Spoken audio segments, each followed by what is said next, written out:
Mama tell Papa night comes, wanna know what I want, I say some water. And he told Mama, said, I ain't gonna give him no water, he's going to bed, he's lazy, my dad's lazy like. She jumped up and got him some water. And that doctor kept on telling us that he may just have to poke something down him. And finally she made me drink some kind of soup. I stayed up like, I don't know how many weeks it was, but boy, I was real sick. But she gave me that soup, I remember crawling over that crater getting out. Wore a little dress, you know, what I did back then. And you know, he always act like that I'd done that on purpose. And my granddad lived right up above us, and he tried to take care of, help us out, you know. He told Papa, said, if you got no sense, I ain't got no. Says, Arnold, do so-and-so, tell him, you know. And he won't act a fool like. And we moved over to Chafin Place, and then I was right over yonder on New Hope Road.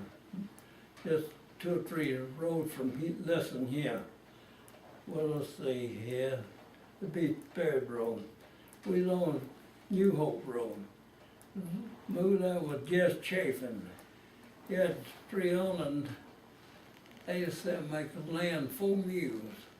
And we moved there, and this fellow up above us, Tom Terry, he was working at a shop. He was a blacksmith man. One time, blacksmith man was starved dead near there, and he wanted wood. I'd cut his wood through the day, and Mr. Chafin lived down the road a little piece, and then town Ubell lived on down below him. And town over in Arnott's supposed to be working for him, you know. Town said, Mr. Chafin says, Dave works $1.25 a day, said, I work for you $1.25 a day. And he said, well, Arnott said 50 cents would do him.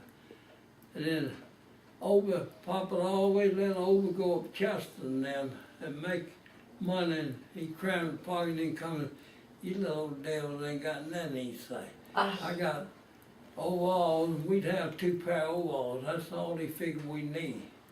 Arnott did.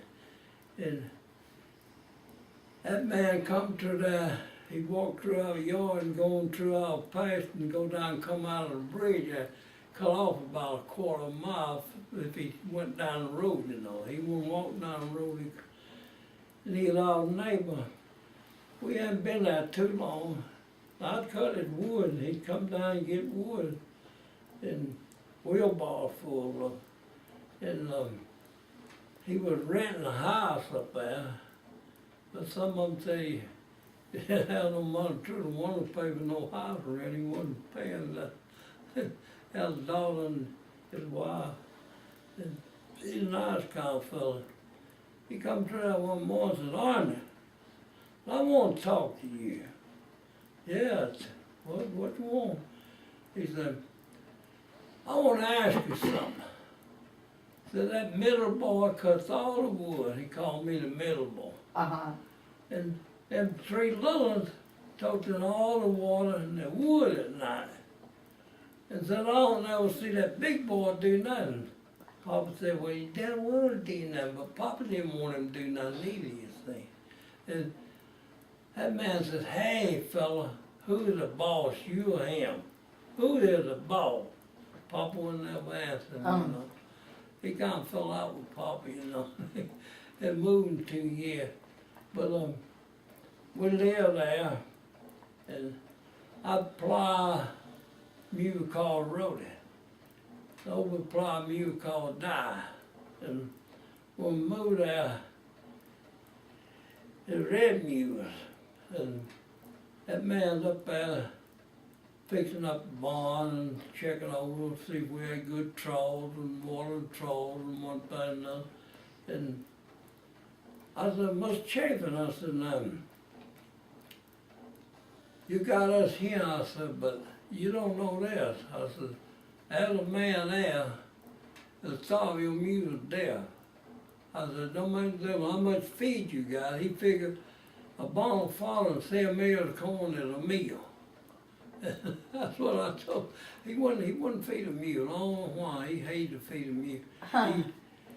He owned mules when they first married. A couple of mules. He owned one, working one. I heard him talking about it, and swapping one. And he said, "Oh, son, said, give him about 37, 38 ears of corn. Said, don't shuck it now. Just lay it over in the trough and pull the shuck back. If you got a rotten ear, throw it away." Said, that shuck will keep from getting the gum so. Said, don't shuck them. Papa will shuck the corn. And he said, give him 37, 38 ears. Said, eat all of it, don't add on an ear to it. Till quit eating all of it. Said, just leave an ear or something like that, that'd be good. I said, that sure would be good if you feed them my way where they leave it here. I said, they'll stay fat. I said, I don't like to plow no poor mule.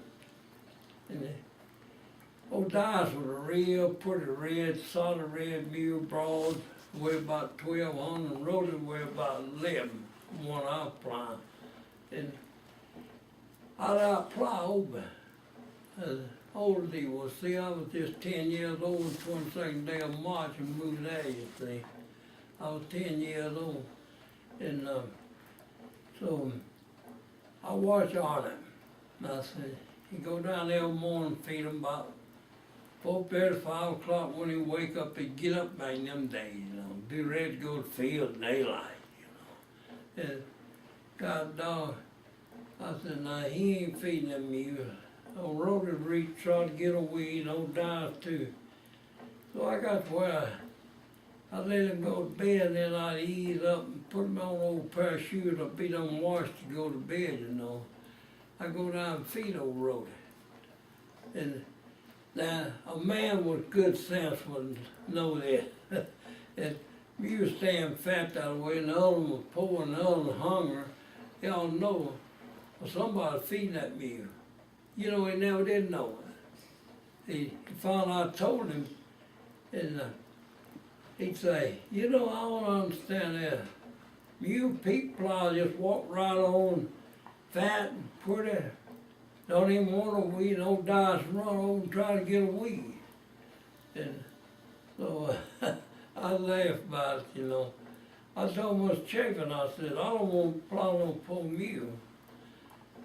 So up in the spring of the year we were plowing, he'd take me out of school and let me plow.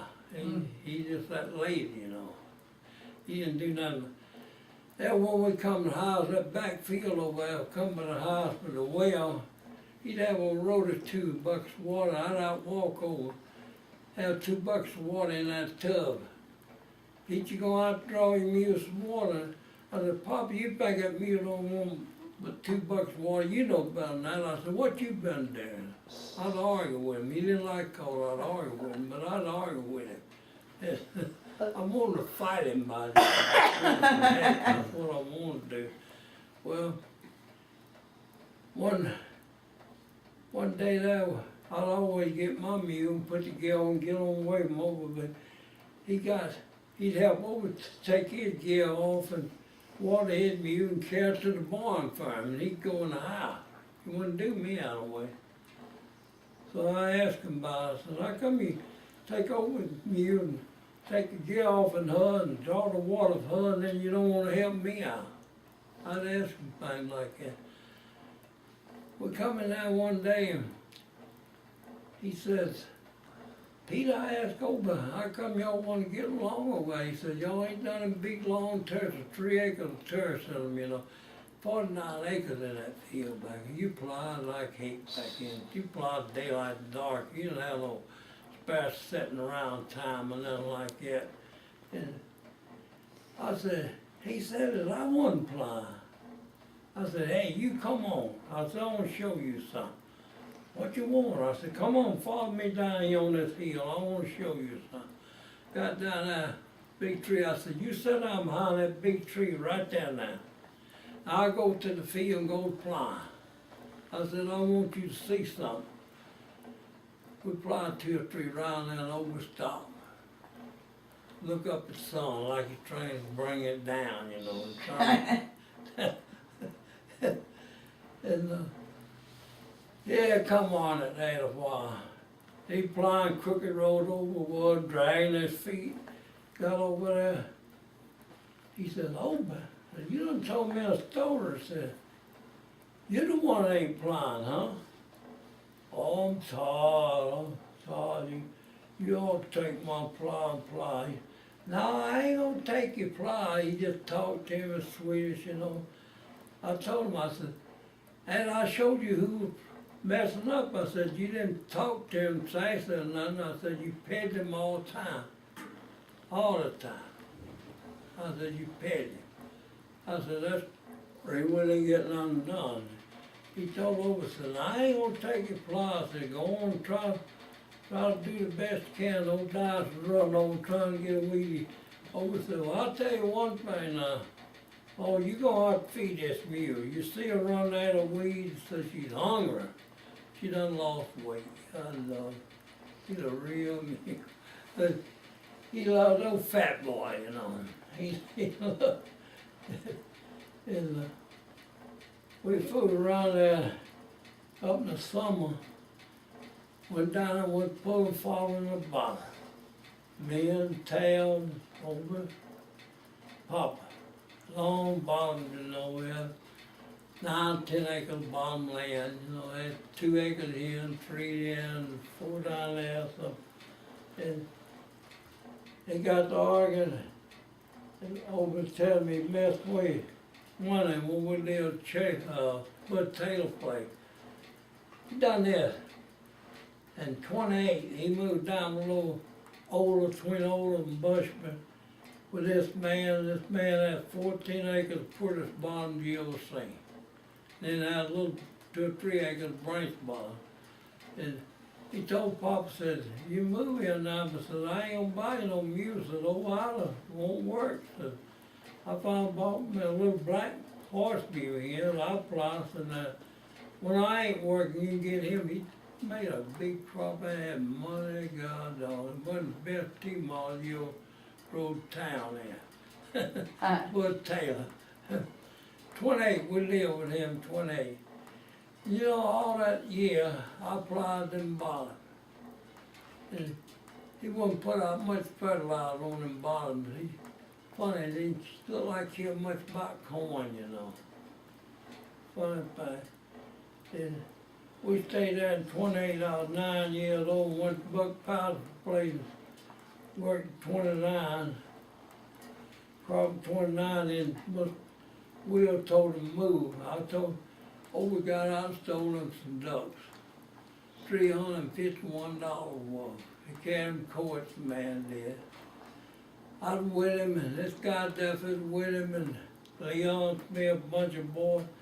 We went down to Dawes Brown's bottom. We heard him talking about the bottom on Warner Creek. We put it close to Warner Creek, you know, up there, the South River too. And I know if he didn't get them ducks and they died on him, and he lost them Papa. Them had to go to court and pay out $351. Then in June, here come Miss Lloyd Smith. Lloyd Smith brother married my older sister, Leslie, and he was a baby of their family. It was Arthur and Lloyd and Chuck Smith and then Walter Smith. Walter Smith, my brother-in-law. Chuck Smith weighed 300 or 400 pounds, big man, strong man. And you know, Lloyd come down and told Papa, said, "Look, Waller come see us and had trouble the other night." Papa done heard about it some way. Said, your boy come up there and stole 14 of my chickens. Said, he's going there and said, I could have killed him easily. They went in there and get him out the roost and bring him up and hold the moonlight. If he's fat, he keep him. If he wasn't fat, he throw him, you ain't gonna give him enough. And had some fellow out there waiting on him, one of those. this Henry Laffin lived over the hill, stirred up his chicken, he had a whirl of them, and it stirred him up and all, making fuss and all that, you know. Said, I know he had trouble, said, I figure if I carried him in court, he might have to make a year or two. Papa said, yeah, you got to, said, what would you want not say nothing about it? He said, $14. Papa got him up there. That don't seem right, don't seem to me like he said, better $7. The price of chicken's high, you know. I believe it was better $7. Papa paid him that, and when he left, Papa said, now you heard that word that fellow said? I said, yeah. I said, Mr. Duffy stirred him up. Mr. Duffy said, if he had over, he wouldn't be doing that. He'd give him a good whooping, that's what he needed. A good whooping. So him, over on it, had a fight down there in the bottom. Papa told him, said, you want to go and make you some money, live with somebody else. We get to the house, I want you to put on you some clothes, clean clothes, take a bath and go and see somebody. You come right up there. Grady Lunsford lived up there. Grady Lunsford's brother married my Aunt Bonnie, my own grandpa's oldest daughter he had. He had Aunt Bonnie, and Uncle Q and Arnett. 3 children, that's what he raised. My grandpa come out of Butch County and come up there over here in Low Grove, married that woman. She had some land, lived there, and she come up with crippled house. Then he moved down around Sawless Church, lived down in there, you know. Same way back. Well, old daddy give me a hard time. Then I left him. I don't know what, he said I left him younger than any of the children. I left when I was 14. I was 14 and March and left the 29th day of April. I just remember like it yesterday. I left him, my joy. I went to see my sister's, younger sister, me and other town, Wilma Door. I helped raise Wilma Door. I worked for them. And 41 am, here come that John Brown Army business. God, I had a hard time, see, I'd milk a cow, do their work, and they'd work the 4 days. I'd keep all the wood going, you know. And when we got up big enough, me and him got flying horses together and make a good crop, and then tail borrow money and spend it. And Wilma told me, his birthday, 3rd day of March, mine 22nd. I was born 1919, he's born 29. 10 years difference now. And we had a farm, we fly and make a good crop. And the Army got me. Got the dog, I said, uh-oh, something done got me now. I went to Fort McPherson up there in Atlanta. And got up there and stayed there about 3 weeks. And God dog, I was doing good, raking leaves, getting $17 a month. 17. $17. Raking leaves, and all at once here come an old train blowing and whistling. He's acting up and down the track there. And God dog, got on that train, a crowd from Jacksonville, Florida was there, one from Alabama, and our old conductor. And you fellas can get on this bed here, all of you got a bed now, so we're gonna be a long time getting Fort Use Juniors. I said, how far is it? He said, 757 miles. Oh. I said, God, that is a long way. We got up there the 6th day of December. That's what we rode all night Friday, 5 o'clock Friday, and we pulled out Fort Use of Mike Pearson went to Fort Use.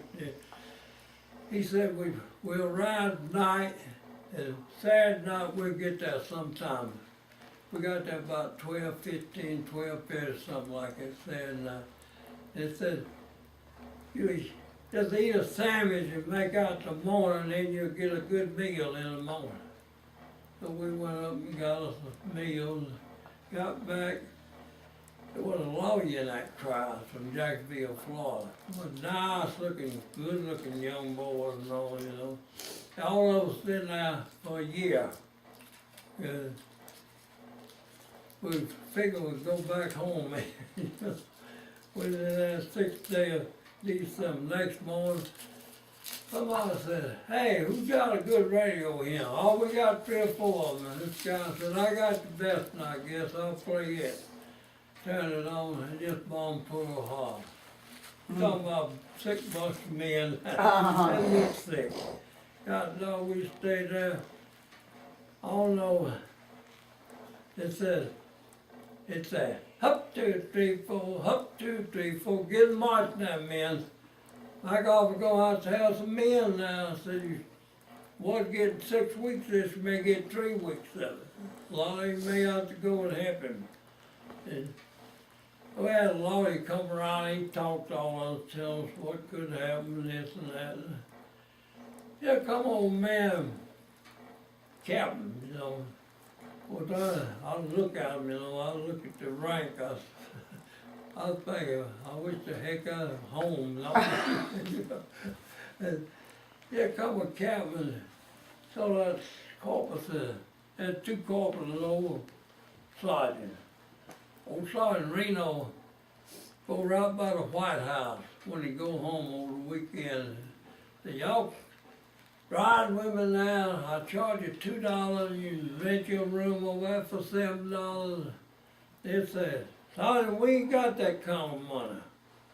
He said, "Well, sir, y'all can help out if you want to." Says, "I won't charge $2 ride." He wants somebody that had a 40-mile Ford. He wanted somebody to help him out, you know. See, I was 41. He had a 40-mile Ford coupe. We didn't like him at all. And this captain come over this corpus said, "I gotta have 1 man. The 1 man to work. Tell him the man volunteer." He always said, "This captain ain't gotta have a man, he had a driver, he's in a pickup. This man gotta have a man to work." Said, "Who wanna volunteer?" Nobody volunteer. He come 3 or 4 times. That cop told him, says, "Captain, I'll tell you what you gotta do." He said, "What?" "You gotta pick your man. You just have to pick your man." Well, he come around looking, talking to some of them. "Where you from? What you do?" This and that. Come over to me and said, "Son," said, "you so small, but you really muscle up. What you do before you come here?" I told him, "Fly horses, we'd raise cattle, me and my nephew, raise cotton and corn out of crop." I told him we done pretty good. And we had a little money man when I did. And I left him the money. He told me Tal bought it. He told me one less, and I want to stay with Tal 1 more year. If he borrowed my money, I'm going to quit him. So I'm going to leave him. He had a good education, see, Wilma did. He lived with Tal 2 more years. He told me he got his money 2 more years. And so he quit him. You know, he went to school and then he went overseas and he got selling some kind of baby food over there and done good. Wow. Overseas. He told me where he went, but I don't forgot where it was. If he would have come here now, he'd tell you. And that man talked to me and said, "You must look good," said. "How come you don't join?" I said, "Well, I don't know what you want." He told the cop, said, "I'll go, I'll come back tomorrow." Come back the next day, he come straight to me. Says, "Son," said, "you from McDonald, Georgia?" I said, "Yes, right below Atlanta."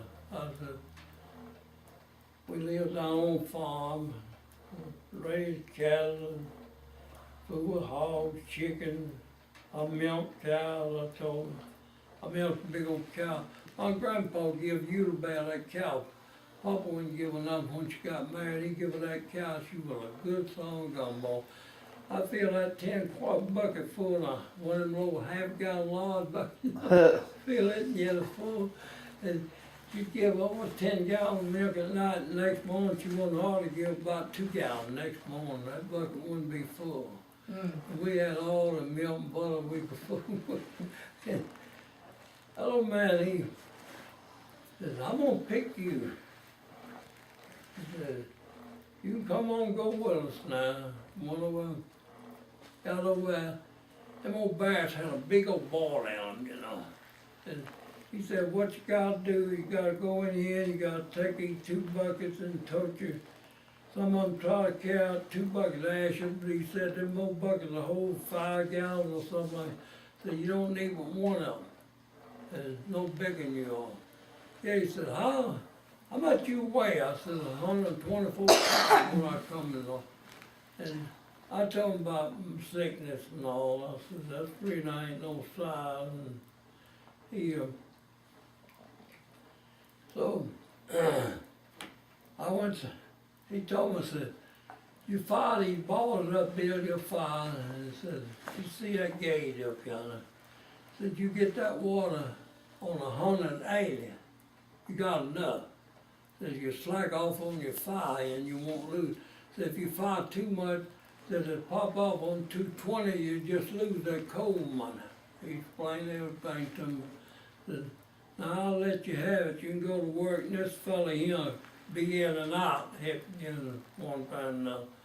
And I went to work, and when I worked about a week or so, and he said, I'm gonna quit carrying you down now. We're gonna have to go down and get your bed. You're gonna have to come up here and stay in one of these barracks up here.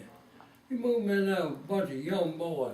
They got in army just as soon as they could. They were bad little scouts. They gambled, cussed, or anything. I said, God, my mama wouldn't put up nothing like that. And so, he moved me up there. I fired him on board. I stayed there through December, January, February, March. Then they picked me up and carried me to North Carolina. Come back in place of going up from North Carolina. And that old captain said 2 or 3 weeks there, he said, son said, you know what? I thought when I picked you, I picked the wrong man. I didn't. He said, you ain't messed up on that. I was lucky, you know. He explained everything to me, and I could remember good, you know. God dog, I made it all the way around. And then God dog went to North Carolina, and then had a captain from Indiana, trying to build him up a bunch of men, get him what they call it, prize in well, one of them companies own, you know. He had 87 men, I believe it was, something like that. Captain back down from Indiana. I done good with him, looked like I got there, and the mess sergeant, all of them had beard, and all them men up. I went up there, put them upstairs. I was always upstairs, and I went them back. Steps here and corner of the wall over there, and then you all back in there with men, you know, little old cots, you know, no spring in them, just a cloth. They put my cot right here, and the fellow there, he jumped up and shook hands with him, said, I'm young Kusky, said, I'm from New Jersey, said, I was a farmer. And all of them were farmers, we found out. They lived on the farm, you know. And I said, young, I said, all of them got a beard and it looked like it, something wrong. He said, ain't got no hot water. I said, I tried to keep them from hot water and none of them wouldn't help me. Well, then I'd get some of them try to help me and they'd help me a day or two and leave me, and I'd get somebody else that I didn't know what to do. So I couldn't keep that water going right. I said, heck, I said, what I've done in 4 years, Virginia,